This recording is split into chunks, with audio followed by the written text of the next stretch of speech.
আসসালামু আলাইকুম প্রিয় দর্শক, অঙ্গমঞ্চের আলাপচারিতায় আপনাদের সকলকে আমন্ত্রণ জানাচ্ছি। আজকে মুক্তিযুদ্ধে 30 লক্ষ যে শহীদ হয়েছেন, মুক্তিযুদ্ধে 30 লক্ষ মানুষ শহীদ হয়েছেন, এই 30 লক্ষ শহীদ নিয়ে 71-এর পরাজিত শক্তি জামাত শিবির তারা বিতর্ক সৃষ্টি করার চেষ্টা করছে এবং এটাকে অস্বীকার করার চেষ্টা করছে।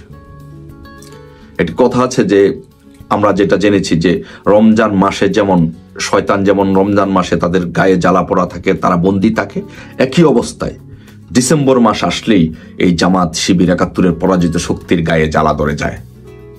তারা এই মুক্তিযুদ্ধকে, মুক্তিযুদ্ধের শহীদের সংখ্যাকে তারা কাটো করতে চায়। কিন্তু সত্য তো সত্য, চিরন্তন সত্য। এই সত্যকে কি ডেকে রাখা যায়? হয়তো অনেকেই আজকের এই তরুণ প্রজন্ম এই সত্য সম্পর্কে জানে না। তাদের মনে অনেক প্রশ্ন, যেহেতু 71-এর পরাজিত শক্তিরা এটি নিয়ে প্রশ্ন তুলছে। তাই আসুন ইতিহাসের বিভিন্ন জায়গা থেকে মুক্তিযুদ্ধের 30 লক্ষ শহীদের সংখ্যা এটা আমরা একটু বিশ্লেষণ করি এবং এটা প্রমাণ সাপেক্ষ আপনাদের সামনে সেই প্রমাণটুকু তুলে ধরি। তো মুক্তিযুদ্ধে 30 লক্ষ শহীদের সংখ্যা নিয়ে বিতর্কের কোনো অবকাশ নেই। মাওলানা আব্দুল হামিদ খান ভাসানী যুদ্ধের মাঝামাঝি সময়ে বলেছেন যে 10 লক্ষ লোকের অধিক শহীদ হয়েছেন মুক্তিযুদ্ধে। এটা হচ্ছে মুক্তিযুদ্ধের মাঝামাঝি সময়ে। মুক্তিযুদ্ধের সময় কবি আসাদ চৌধুরী তার রিপোর্ট 1971 কবিতায় লিখেছেন 10 লক্ষ গলিত লাশ। তার মানে হচ্ছে মাঝামাঝি সময়ে কবি আসাদ চৌধুরী তার রিপোর্ট 1971 কবিতায় লিখেছেন 10 লক্ষ লোকের উপরে মানুষ শহীদ হয়েছে, নিহত হয়েছে। দৈনিক পূর্বদেশ পত্রিকা 1971 সালের 22শে ডিসেম্বর উল্লেখ করা হয়েছে 30 লক্ষ লোক শহীদ হয়েছে। কিন্তু তখন বঙ্গবন্ধু তখন জেলে, বঙ্গবন্ধু তখন পাকিস্তানের জেলে ছিলেন। তখনই দৈনিক পূর্বদেশ পত্রিকা তাদের সম্পাদকীয়তে উল্লেখ করেছে যে 30 লক্ষ লোক শহীদ হয়েছে। তার মানে this is the fact and this is the reality and this is the truth, যে মুক্তিযুদ্ধের সময় 30 লক্ষ লোক শহীদ হয়েছে। এটা বঙ্গবন্ধু বলেন নাই বা আওয়ামী লীগের কেউ বলেন নাই, এটা পত্রিকাগুলো বলেছে, দেশীয় এবং আন্তর্জাতিক পত্রিকাগুলো বলেছে মুক্তিযুদ্ধে 30 লক্ষ শহীদ হয়েছে। তাহলে এটা নিয়ে আর কোনো বিতর্কের অবকাশ নাই। তারপরে জামাত শিবির এটা নিয়ে বিতর্ক করছে, করেই যাচ্ছে। এই জন্য আমরা আসুন আরো বিশ্লেষণ করি, আরো তথ্য প্রমাণ উপস্থাপন করে দেখি যে কি বলা হচ্ছে এই মুক্তিযুদ্ধের 30 লক্ষ শহীদ নিয়ে। 1972 সালের 3রা জানুয়ারি রাশিয়ার প্রাবোদা পত্রিকায় 30 লাখ শহীদের কথা উল্লেখ করা হয়েছে। রাশিয়ান পত্রিকায় এই 30 লাখ শহীদের কথা উল্লেখ করা হয়েছে এবং ওই বছরের একই বছরের 5ই জানুয়ারি মর্নিং নিউজও 30 লাখ লোকের কথাই বলেছে, 30 লাখ শহীদের কথাই বলেছে। পাশাপাশি একই দিনে ঢাকার পত্রিকা দৈনিক অবজারভারের শিরোনাম ছিল Pak army killed over 30 lakh peoples, মানে পাক আর্মি 30 লাখ লোকের ওপরে মানুষ হত্যা করেছে। দৈনিক অবজারভার পত্রিকায় সেটা শিরোনাম করেছে। এর আগের দিন আজাদ পত্রিকাও 30 লাখ লোকের কথা উল্লেখ করেছে। তার মানে হচ্ছে 30 লাখ লোক যে শহীদ হয়েছে এটি বাংলাদেশ সহ আন্তর্জাতিক গণমাধ্যমে এটা বিভিন্ন সময় এটা তারা বলেছে। যুদ্ধের পরে একদম পত্রিকার মধ্যে নিবন্ধন আকারে, রিপোর্ট আকারে এটা প্রকাশ করেছে যে 30 লক্ষ শহীদ হয়েছে 1971 সালের মুক্তিযুদ্ধে। সো এটি নিয়ে কোনো বিতর্ক করার অবকাশ নেই। কিন্তু জামাত শিবির যেহেতু মুক্তিযুদ্ধের বিরোধিতা করেছে, তারা তাদের ভাইদের, পাকিস্তানিদের নির্দোষ প্রমাণ করার জন্য এই মুক্তিযুদ্ধের শহীদদের নিয়ে বিতর্ক তৈরি করছে এবং বাংলাদেশের শহীদদের আত্মাকে তারা কষ্ট দিচ্ছে। আসুন আরো তথ্য উপাত্ত নিয়ে আলোচনা করি, বিষয়টাকে একবারে পরিষ্কার করি।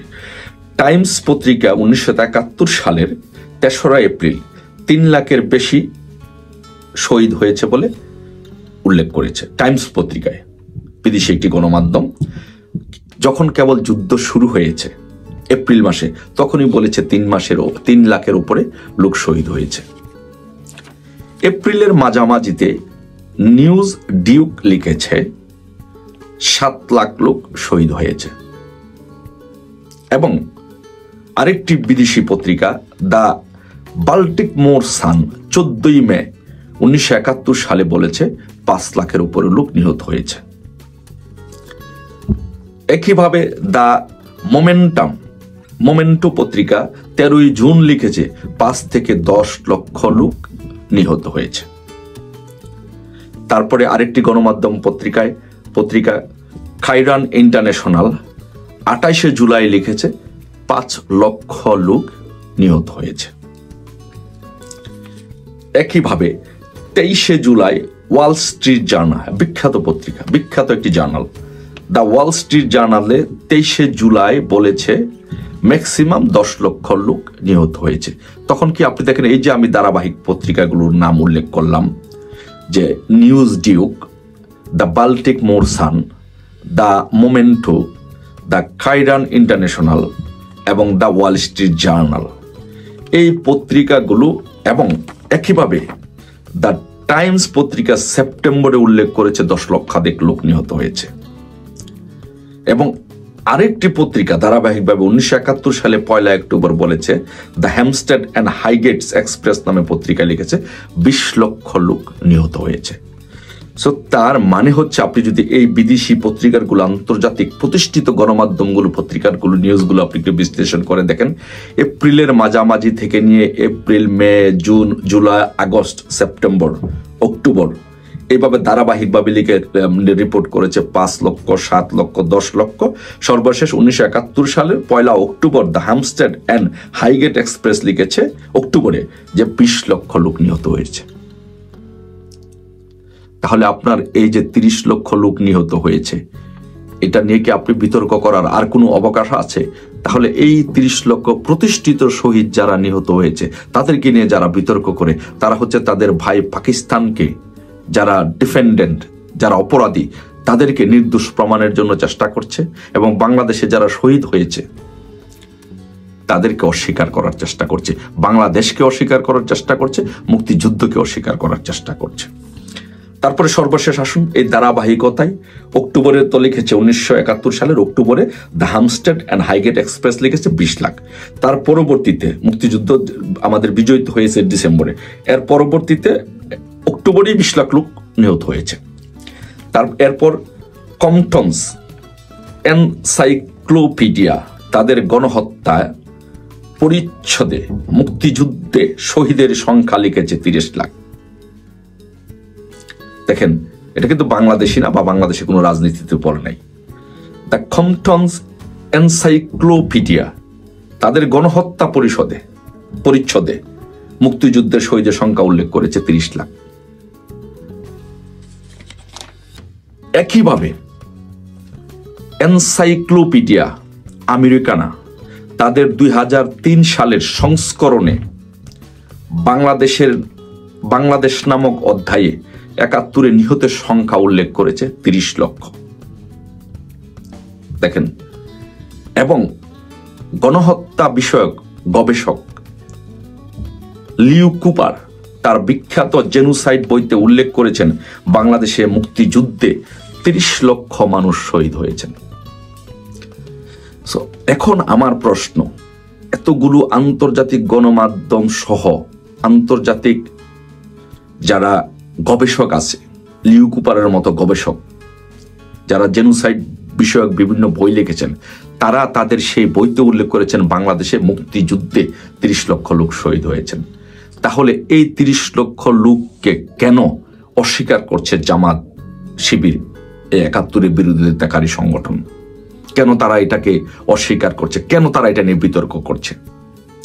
তার মানে হচ্ছে যে 71-এ যে পাকিস্তান যে বাংলাদেশে গণহত্যা চালিয়েছিল, তারা এই যে জামাত যে পাকিস্তানের পক্ষ নিয়ে বাংলাদেশের মানুষের উপরে যে গণহত্যা চালিয়েছিল, নারীদেরকে ধর্ষণ করেছিল, তার মানে হচ্ছে তারা তখন যে পাকিস্তানের পক্ষ নিয়ে বাংলাদেশিদেরকে হত্যা করেছিল, এখন তারা এটাকে একটা সুযোগ পেয়ে জাস্টিফাই করার চেষ্টা করতেছে, এটাকে মুছে দেওয়ার চেষ্টা করছে, যে মিথ্যা বলে যে তারা এই কাজটি তখন 1971 সালে করে নাই, 71 সালে সেই মানুষ মারা যায় নাই।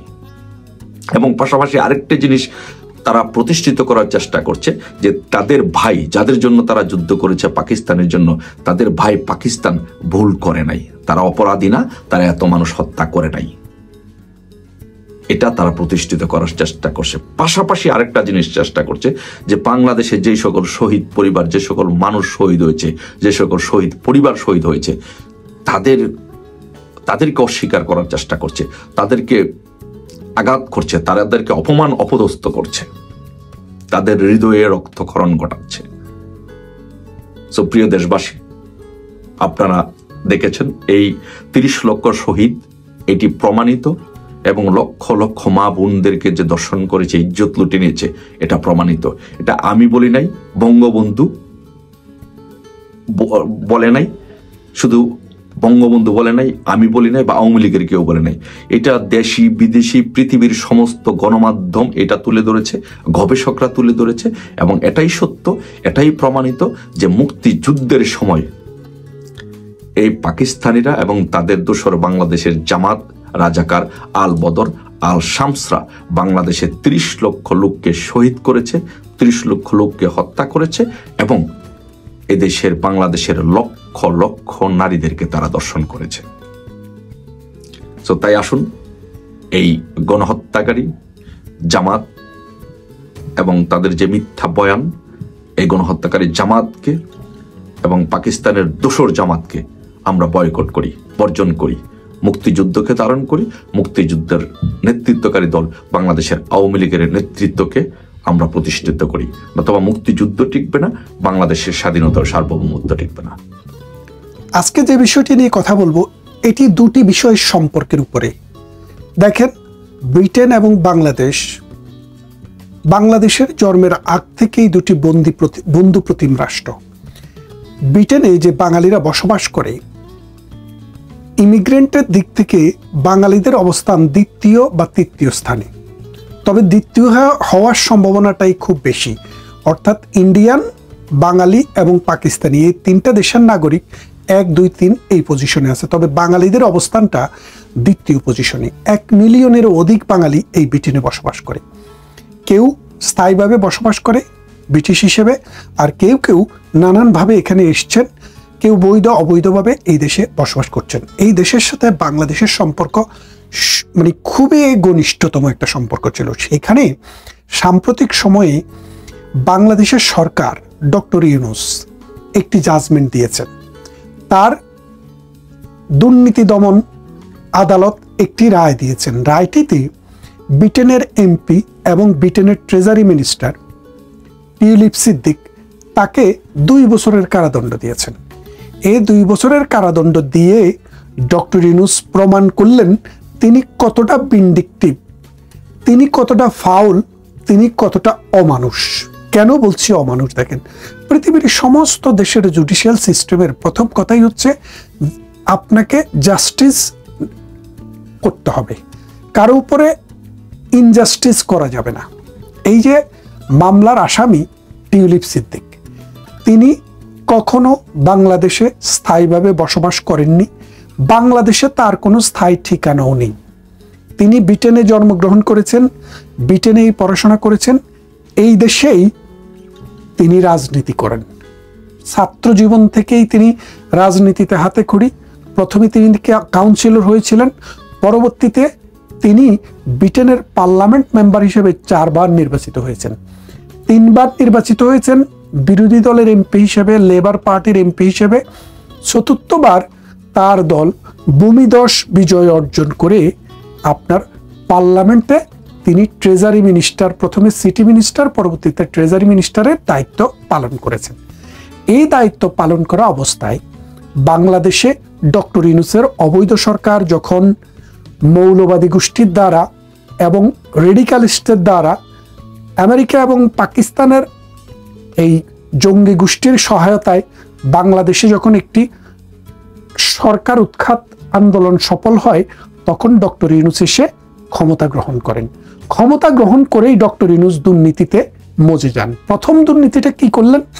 তার বিরুদ্ধে 666 কোটি টাকার আদালতের যে জাজমেন্টটি হয়েছিল, সেই জাজমেন্টটিকে বাতিল করে তার 666 কোটি টাকা মওকুফ করে নেন। এখন আপনি একটা জিনিস খেয়াল করে দেখেন, ডক্টর ইউনূসের বিরুদ্ধে দুর্নীতি মামলা হয় না কেন? তিনি তার আপন বাইকে একটি ইউনিভার্সিটির অনুমোদন দেন, তার আপন ভাতিজাকে রাষ্ট্রীয় কাজে নিয়োগ করেন, তার গ্রামীণ ব্যাংকের পিয়ন হইতে টপ লেভেলের সবাইকেই রাষ্ট্রীয় কাজে রাষ্ট্রীয় খরচে চাকরি দেন, অর্থাৎ রিহেবিট করেন। অর্থাৎ স্বজনপ্রীতি যাকে বলে এবং দুর্নীতি যাকে বলে, তার বরপুত্র হচ্ছে ডক্টর ইউনূস। জীবনে কখনো দুর্নীতি ছাড়া তিনি কিছু করেননি।